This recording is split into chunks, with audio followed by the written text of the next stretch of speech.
పొంగల్కి కావాల్సిన పదార్థాలు rice and పెసరపప్పుని నానబెట్టుకున్నాం. ఇది ఒక 1.5 కప్ రైస్, 3/4 కప్ పెసరపప్పు. యూజువలీ 1:2 రైస్, 2 కప్స్ అయితే 1 కప్ పెసరపప్పు. ఆ మెజర్మెంట్లో మీరు సోక్ చేసుకోండి ముందే.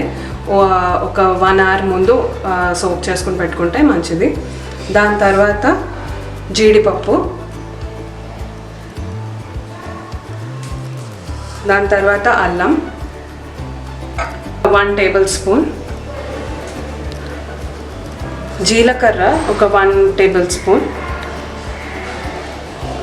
మిరియాలు మీరు తినే ఘాటు బట్టి ఇక్కడ ఒక 1 టేబుల్ స్పూన్ ఉంది. తర్వాత హీంగ్, ఇది ఒక 1 టీ స్పూన్, అంటే ఇంగువ అన్నమాట. ఇంగువ. తర్వాత ఉప్పు తగినంత, కరివేపాకు పోపులోకి. ముందుగా స్టవ్ వెలిగించుకోవాలి. కుక్కర్ పెట్టుకుని ఇందులో బియ్యము పెసరపప్పు నానబెట్టుకుంది వేసేసుకోండి. పొంగల్ ముద్దగా కావాలి అనుకున్న వాళ్ళు ఒక 1:3 ఈ పప్పు బియ్యం ఎంత ఉందో దానికి నీళ్లు 3 టైమ్స్ వేయాలి, 3 రెట్లు వేయాలి. ఇప్పుడు మీకు కొంచెం పొడిగా కావాలంటే 1:2 మామూలుగా ఎలా తీసుకుంటామో అలా అన్నం ఎలా వండుకుంటామో అలా వండుకుంటాం. అలా చేసుకుంటే బాగుంటుంది.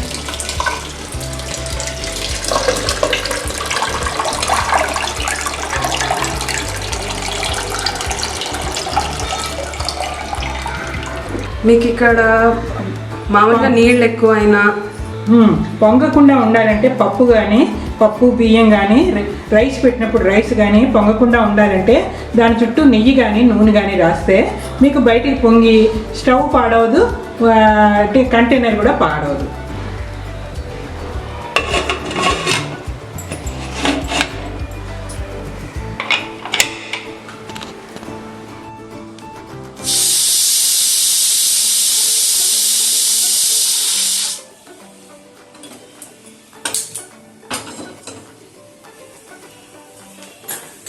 స్టవ్ వెలిగించి మూకుడు పెట్టుకొని అందులోని నెయ్యి వేసి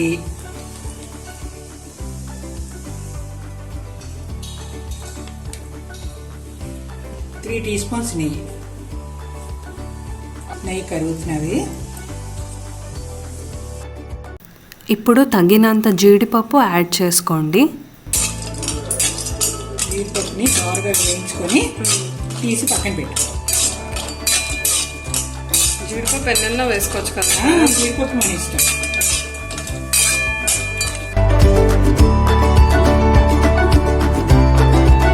ఎక్కువ మాడిపోకుండా సిమ్లో పెట్టుకుంటే బెటర్. సిమ్లో పెట్టుకుని వేయించుకుంటే లోపల నుంచి దోరగా వేగుతుంది.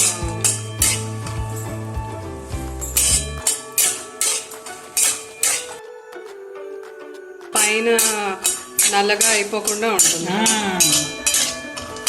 మరి కిస్మిస్ కూడా వేసిస్తారు కదా, అలా అయితే కిస్మిస్ ముందు వేస్తే కిస్మిస్ తొందరగా వేగుతుంది. ఇందులో కిస్మిస్ వేయం కదా, ఇది కట్టె పొంగల్. ఇందులోని జీడిపప్పు ఒకటే వేస్తాం.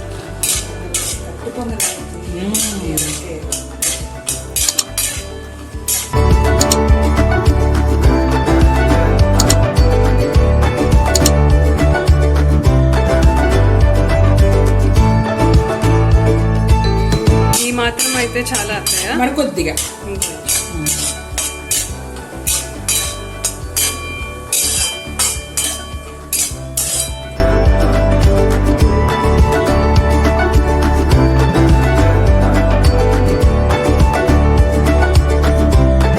దోరగా వేయించుకున్నాక కమ్మటి వాసన వస్తుంది. జీడిపప్పు వేసిన వాసన నెయ్యితో పాటు ఆ వాసన వచ్చాక చిన్న కలర్ మారాక అప్పుడు తీసుకోవడమే.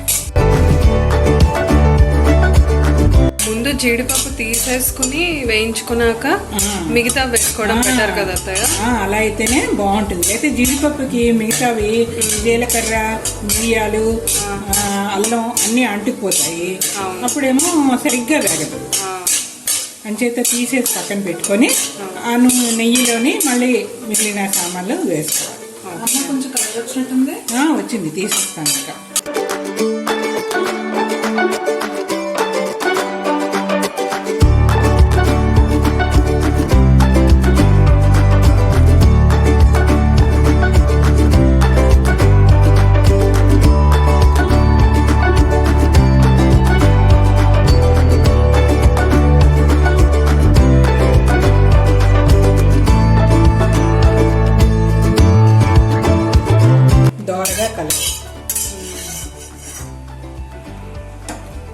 వీటిష్ బ్రౌన్లో ఉంటే సరిపోతుంది. ఇప్పుడు మళ్ళీ 3 స్పూన్లు నెయ్యి. కొంచెం నెయ్యి ఎక్కువ ఖర్చు అవుతుంది కదమ్మా. నెయ్యి వేస్తే బాగుంటుంది, కమ్మగా ఉంటుంది.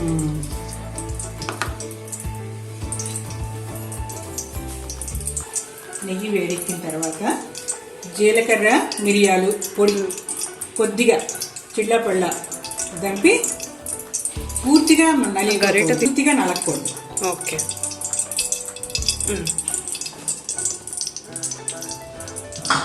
పౌడర్ ఎందుకు చేసుకుంటాం అత్తయ్య? మామూలుగా వేసేస్తాం, బాగా పడుతుంది. ఓకే, అన్ని అన్నానికి తర్వాత బాగా పట్టడానికి. ఇందులో ఆవాలు వేయరా? ఇందులో ఆవాలు వేయాలి. ఆవాలు వేస్తే జీలకర్ర వాసన మిరియాల వాసన డామినేట్ చేస్తుంది. ఓకే, చేదు కూడా వస్తుందేమో కదా? చేదు. కమ్మటి దేశీ ఇంటి నెయ్యి కనుక బాగా బురుగు వస్తుంది. నెయ్యి కూడా ఎలా చేయాలో చూపిద్దాం అత్తయ్య. అలాగే వీడియోలో తప్పకుండా.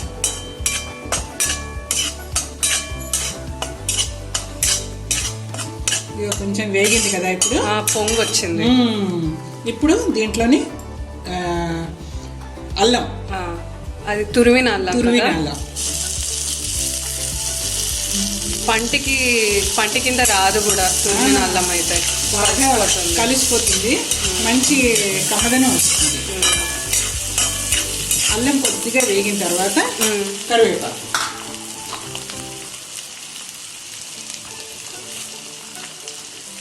కరివేపాకు ఎంత తీసుకోవాలమ్మా? కరివేపాకు ఒక బౌల్, దానికి ఒక గుప్పిడి అంత, ఓ 2-3 రెమ్మలు అయితే కరెక్ట్గా సరిపోతుంది. ఇవన్నీ ఒక మంచి ఫ్లేవర్, కమ్మగా ఉండే ఫ్లేవర్ వస్తుంది ఇవన్నీ అన్ని వేగిన తర్వాత లాస్ట్ లో ఇంగువ. ఎందుకంటే ఇంగువ వాళ్ళైతే ముందు వేస్తే మాడిపోతుంది. ఓకే, అది కూడా చిటికెడు చాలు కదా ఇంగువ. అమ్మ ఇప్పుడు ఇంగువ కొంతమంది పౌడర్ కింద వాడతారు, కొంతమంది వంటల కింద వాడతారు. మరి అలాంటి వాళ్ళు ఏం చేయాలి? పౌడర్ చేసుకొని అంటే ముక్క ఇంగువని కొంచెం వేచి పౌడర్ చేసుకొని కలుపుకుంటే చాలా కమ్మగా ఉంటుంది. అంటే ముక్క ఇంగుకి వాసన ఎక్కువ ఉంటుంది, పౌడర్ ఇంగుకి కొంచెం తగ్గుతుంది. సో అలాంటప్పుడు కొంచెం పౌడర్ ఇంగు ఎక్కువ వేసుకోవాల్సి వస్తుంది. అది కరెక్ట్. ఇప్పుడు ఇవన్నీ బాగా కలిసిపోయి ఒకసారి స్టవ్ ఆపి అప్పుడు అందులోని ఈ పొంగలి ఉడికించి పెట్టుకున్నది వేస్తాం. ఓకే,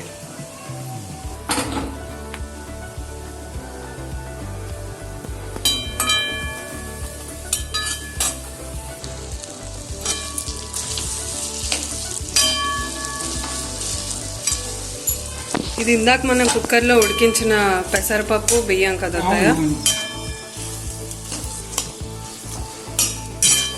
ముద్దగా కావాల్సిన వాళ్ళు కొంచెం వాటర్ ఎక్కువ పోసుకోవాలి. విడివిడిగా ఉండాలి మాకు అనుకుంటే కొంచెం తగ్గించుకోవచ్చు. అది ఎవరి ఇష్టం వాళ్ళకి.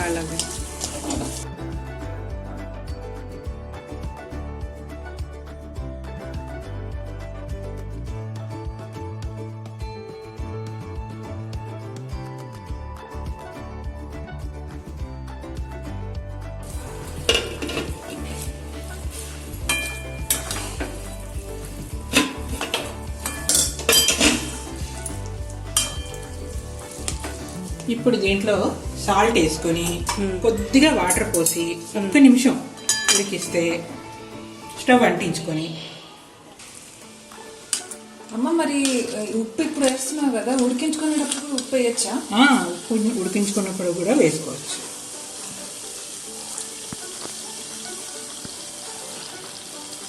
అంటే మామూలుగా ఇప్పుడు ఉప్పు వేస్తే పప్పు ఉడకదంటారు కదా, మరి ఇందులో పర్లేదా? ఇందులో పర్వాలేదు. పెసరపప్పు తొందరగా ఉడికిపోతుంది ఉప్పు ఉన్నా కూడా. ఇప్పుడు ఒక అరబౌలు వాటర్ పెడతామండి.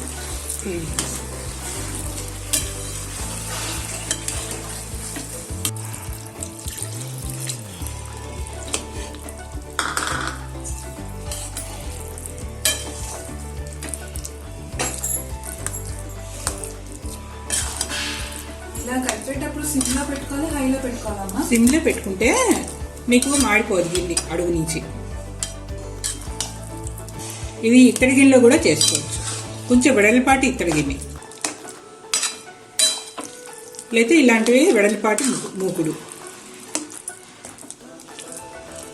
పోతే ఇనుప దాంట్లో చేసుకోకూడదు. స్టీల్దైనా పర్వాలేదు, ఇత్తడిదైనా పర్వాలేదు. ఇత్తడిదైతే చేసిన వెంటనే తీసేయాలి అందులోంచి, లేకపోతే బాగుండదు, కిలో ఎక్కువైందంటారు.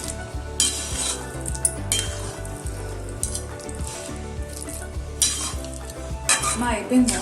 ఆల్మోస్ట్ అయిపోయింది. నీరంతా ఎగిరిపోవాలా? అక్కర్లేదు, నీరు అంతా ఎగిరిపోయింది, కలిసిపోయింది. ఇప్పుడు 2 స్పూన్ల నెయ్యి,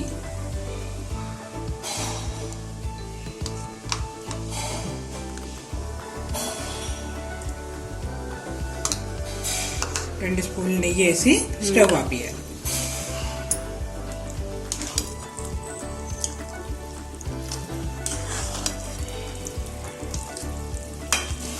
జీడిపప్పు కూడా ఇప్పుడైనా అవుతాయా? జీడిపప్పు కొంచెం ఇందులో కలుపుతాము, మీదని కొద్దిగా గార్నిష్.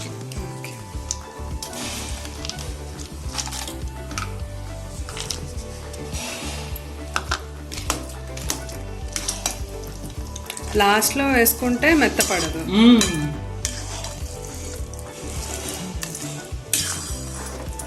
ఇది వేడిగా ఉండగానే తినాలి, చల్లారితే బాగుంటుంది.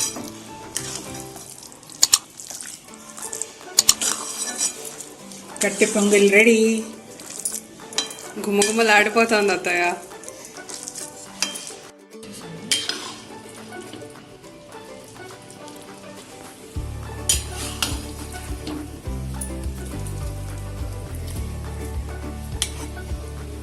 ఇప్పుడు సర్వింగ్ బౌల్లోకి తీసేసుకొని మీదని జీడిపప్పుని గార్నిష్ చేసుకుంటే మన కట్టె పొంగలి రెడీ. అమ్మ కొత్తిమీర వేస్తామా ఇందులో? ఇందులో కొత్తిమీర బాగుండదు. ఓకే,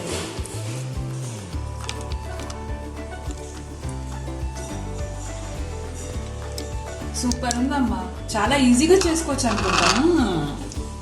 టైం కూడా ఎక్కువ పట్టట్లేదు. పట్టదు. కట్టె పొంగలి పొంగల్ స్పెషల్.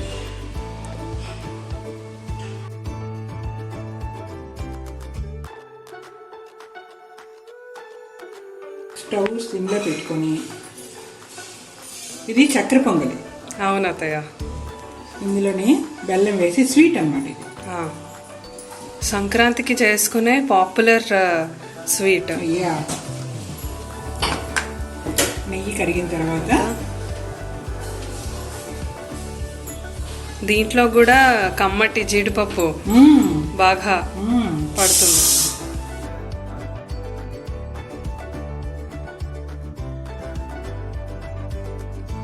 సంక్రాంతికి పొంగలి చక్కెర పొంగలి 2 చేసుకుంటాం కదా అత్తయ్య. అక్కడ వాళ్ళకి పొలాల్లో పండించింది స్పెషల్గా, అందుకే మనకి ఈ సంక్రాంతికే చేసుకుంటాం. కొత్త బియ్యం వస్తాయి, కొత్త బియ్యంతో భగవంతుడికి ఫస్ట్ నైవేద్యం అన్నమాట. ఇప్పుడు నెయ్యి వేడెక్కింది, ఇందులోని జీడిపప్పు వేస్తాం.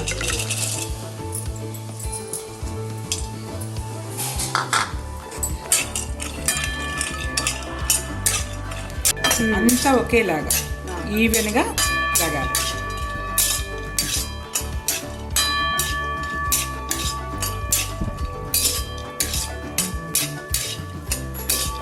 జీడిపప్పు కొంచెం వేగిన తర్వాత అప్పుడు కిస్మిస్. ఓకే, కిస్మిస్ తొందరగా వేగిపోతుంది కదా, ఉబ్బిపోతుంది, మాడిపోయినట్టు అయిపోతుంది. అందుకే ఇది సగం వేగిన తర్వాత అప్పుడు కిస్మిస్ వేసుకుంటాం. జీడిపప్పు కిస్మిస్ వేగాక తీసేసిన తర్వాత ఆ మూకుట్లోని బెల్లం వేస్తాం. బెల్లం వేస్తాం. అత్తయ్య చక్కెర పొంగల్ ఉన్నప్పుడు బెల్లంతోనే చేస్తామా? ఎవరి ఇష్టం వాళ్ళది. కొందరు బెల్లంతో ఇష్టపడతారు. భగవంతుడికి జనరల్గా మనం బెల్లం వేసి చేస్తాం.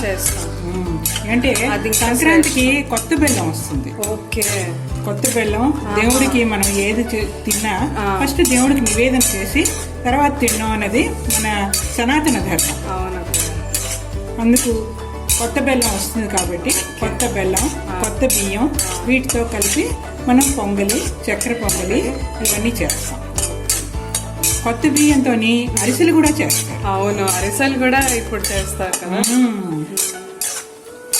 అంత అంటే బియ్యంతో ఏవేవి చేయగలిగాం, కొత్త బియ్యంతో ఏవేవి చేయగలుగుతారో అవన్నీ ఇప్పుడు చేస్తారు. అంటే మనకి వచ్చిన పంటలు, రైతులకి ఇప్పుడు పంట వస్తుంది కదా, వచ్చిన పంటలన్నీ పండగ చేసుకోవడం అంటే ముందు దేవుడికి నివేదన చేయడం మన సనాతన ధర్మం. అందుకు కొత్త వస్తువులన్నీ దేవుడికి నివేదన చేసి తర్వాత మనం పెట్టుకొని తింటాం. అది ప్రసాదం. అన్నిటికీ ఒక్కొక్క సిగ్నిఫికెన్స్ ఉంది మనకి. మనం ఏం చేసినా కూడా అది అందులో ఒక భారతీయ సంస్కృతిలో ఉన్న గొప్పతనం అది. ఇప్పుడు ఇలా లైట్ బ్రౌన్ అయ్యాక ఇప్పుడు కిస్మిస్ వేస్తాం. ఓకే.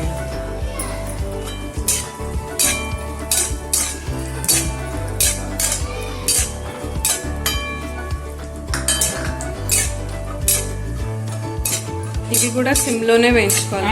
ఇవి కూడా సిమ్లోనే వేయించుకోవాలి. సిమ్లో వేయించుకోవాలి.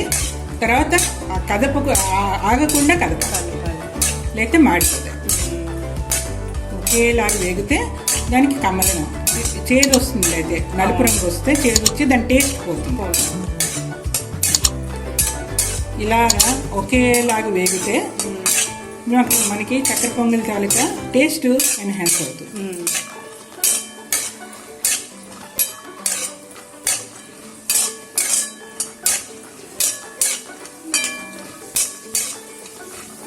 కిస్మిస్ కొద్దిగా పొంగుతున్నాయి కదా,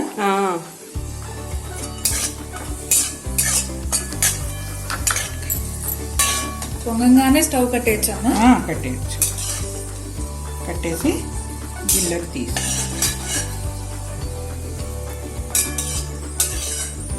చూసావా, ఈ కలర్ వస్తే బాగుంటుంది.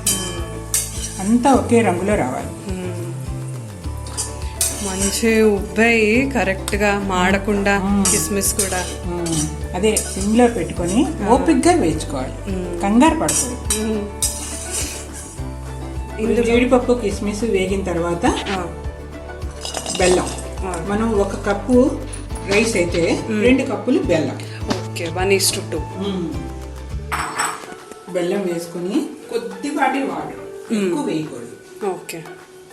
ఈ నీళ్లు ఏంటి ఈ రంగులో ఉన్నాయి అనుకుంటున్నారా? ఇది యాలకులు గ్రైండ్ చేసిన తర్వాత కొద్దిగా వాటర్ వేస్తే ఆ మిక్సర్లో ఉన్నదంతా మొత్తం వచ్చేస్తుంది. వేస్ట్ అవ్వకుండా దాని ఫ్లేవర్ కూడా పడుతుంది. అదే. ఇప్పుడు స్టవ్ అంటించుకోవాలి. ఓకే. ముందు అంటించేసుకుంటే ఇది మాడిపోతుంది కదా అత్తయ్య? నెయ్యి మాడుతుంది. ఓకే. ఇప్పుడు బెల్లం బాగా కరగాలి.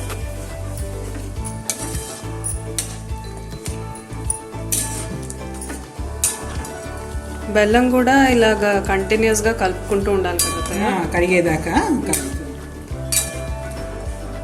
ఎక్కువ నీళ్లు వేసేస్తే దాంట్లో రుచి కూడా పోతుంది కదా అత్తయ్య? చెప్పబడుతుంది. తీపి రాదు. ఈ వేడికి బెల్లం అంతా కరిగిపోతుంది. ఇది కూడా సిమ్లోనే ఉంచుకోవాలి కదా అత్తయ్య? మరి హైలో కాకుండా మీడియం ఫ్లేమ్. ఏ వస్తువైనా మీడియం ఫ్లేమ్లో కానీ సిమ్లో కానీ చేస్తే దాని టేస్ట్ బాగుంటుంది. హైలో చేస్తే బయట అంటే రంగు వస్తుంది కానీ లోపల నుంచి వేగదు. బెల్లం కొంచెం సిమ్లో పెట్టాలి, లేకపోతే పొంగిపోతుంది. ఒక్కసారి పొంగిపోయి బయట పడిపోతుంది. ఓకే. బెల్లం మొత్తం కరిగిన తర్వాత మనం ఉడికించి పెట్టుకున్న పెసరపప్పు బియ్యం ఇందులోని వేసేస్తాం. ఓకే. పొంగలికి తర్వాత చక్కెర పొంగల్కి రెండిటికి ఒకటే బేస్ కదా అత్తయ్య? రెండిటికి ఒకటే. చక్కెర పొంగలి చేస్తే ఉప్పు లేకుండా పెడతాము. కట్టి పొంగలి అయితే ఉప్పు వేసేస్తాం. డైరెక్ట్ గా కుక్కర్ లో ఉడికించేటప్పుడే ఉప్పు వేసేసుకో. ఉత్తి కట్టె పొంగల్ చేసుకున్నాం. ఇప్పుడు మనం రెండు చేసాం కాబట్టి రెండిటికి కలిపి ఉప్పు లేకుండా చేసాము. ఉప్పు వేరేగా కలిపాం. ఏదైనా ఒకటే, దానివల్ల టేస్ట్ ఏమి తేడా రాదు. ఓకే.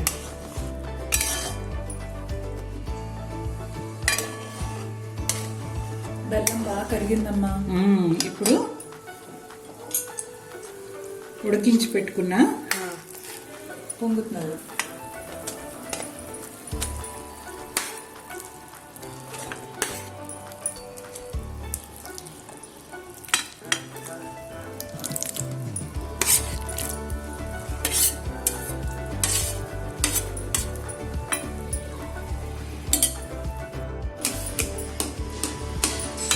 అన్నం అంతా బెల్లంలోని బాగా కలిసిపోవాలి.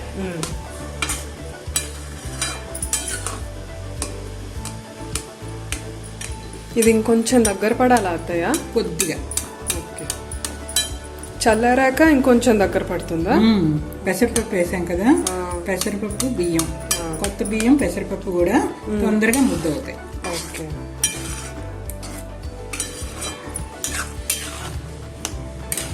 ఇందులో ఇంకేమన్నా వేసుకోవాలా అత్తయ్య? ఇది కొద్దిగా దగ్గర పడిన తర్వాత కొంచెం యాలకుల పొడి, తర్వాత పచ్చకర్పూరం. పచ్చకర్పూరం ఆపేసిన తర్వాత పచ్చకర్పూరం వేయాలి. పచ్చకర్పూరం అంటే తిరుపతి లడ్డూలో అదే అదే అది స్వీట్లలోనే వాడతాం. ఓకే. దానివల్లేనా అత్తయ్య అంత మంచి ఫ్లేవర్ వస్తుంది? పచ్చకర్పూరం వేసుకుంటే మనకి గుళ్ళో ప్రసాదం తిన్న టేస్ట్ వస్తుంది, వాసన వస్తుంది.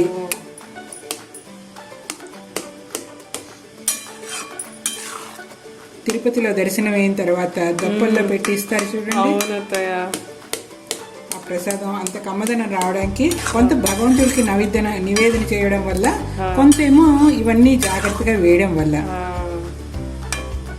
ఇంట్లో చేసుకునేవి అందుకే మనం అంత శ్రద్ధగా చేసుకుంటాం కాబట్టి ఇంకా టేస్టీగా ఉంటాయి.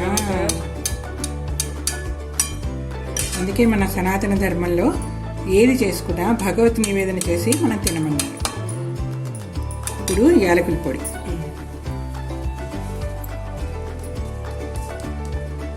యాలకులు కొద్దిగా పంచదార వేసి గ్రైండ్ చేస్తే బాగా మెత్తగా నలుగుతుంది.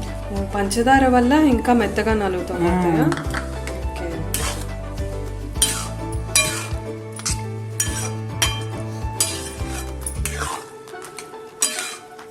ఇప్పుడు కిస్మిస్ జీడిపప్పు వేచుకు పెట్టుకున్నాం కదా, అది వేస్తాం. కొంచెం ఉంచి తర్వాత గార్నిష్ చేసుకుందాం. చల్లారాక ఎలాగా దగ్గర పడుతుంది కదా దీన్ని, ఈ కన్సిస్టెన్సీలో ఉండేటప్పుడు ఇంకా కట్టేయచ్చు. స్టవ్ కట్టేసి బాగా కలుపుకున్న తర్వాత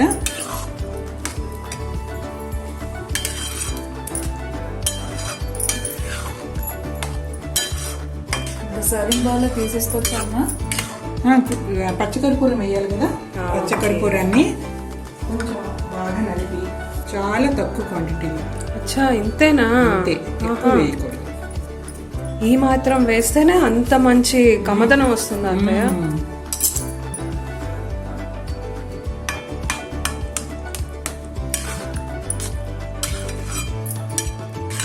ఎక్కువ వేయకూడదు కదా అత్తయ్య? ఎక్కువ వేస్తే చేదు వస్తుందా?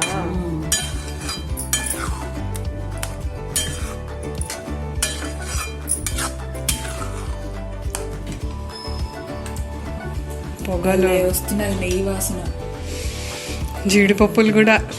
అంటే ఇలాంటి స్వీట్ చేసేటప్పుడు మనం నెయ్యి కక్కుర్తి పడకూడదు. ఎస్, కమ్మటి నెయ్యి, ఇంట్లో కాచిన నెయ్యి అయితే మనకి చాలా బాగుంటుంది. ఇప్పుడు దీని మీద ఒక స్పూను నెయ్యి వేస్తే ఆ నెయ్యి ఆ వేడికి కరుగుతుంది. వావ్,